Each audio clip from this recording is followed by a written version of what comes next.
सुनबाई अपघात प्रकरणामध्ये अडकले आहेत म्हणून अभिनेते महेश कोठारेंचं मोदी प्रेम वाढलं असं म्हणत किशोरी पेडणेकरांनी निशाणा साधलाय। त्याचबरोबर कोठारेंचं असं मोदी प्रेम अचानक आलं नाही असं म्हणत त्यांनी टोला देखील लगावलाय। ठाण्यातल्या एका कार्यक्रमात महेश कोठारेंनी भाजप आणि मोदी भक्त असल्याचं विधान केलं होतं आणि त्यावरूनच किशोरी पेडणेकरांनी हा टोला लगावलाय।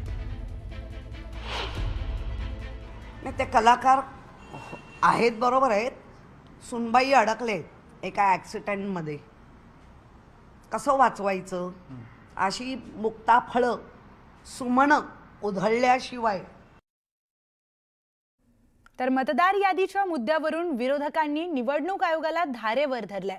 मात्र हा विरोधकांचा रडीचा डाव असल्याचा आरोप मंत्री गिरीश महाजनांनी केलाय। मतदार यादीमधील 2-4 नावं चुकली असतील म्हणून इतका गोंधळ घालणं योग्य नाही। मतदार काय पाकिस्तानमधून मतदान करतात का असा सवाल देखील गिरीश महाजनांनी विरोधकांना केलाय। निवडणूक आयोगाला सांगावं काय सांगत असेल ते, पण उगाच रडायचं काम त्यांचं चाललेलं आहे।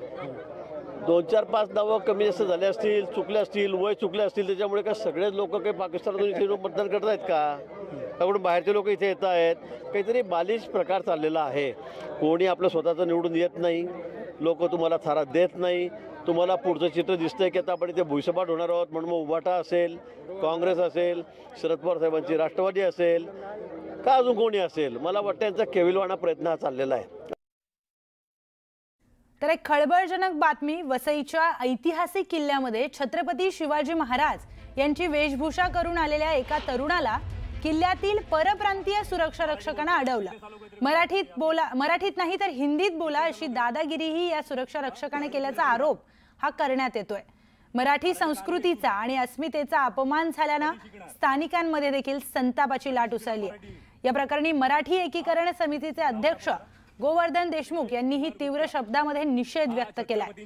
तलवारीचा खरा वापर करण्याची वेळ ही पुन्हा आली आहे।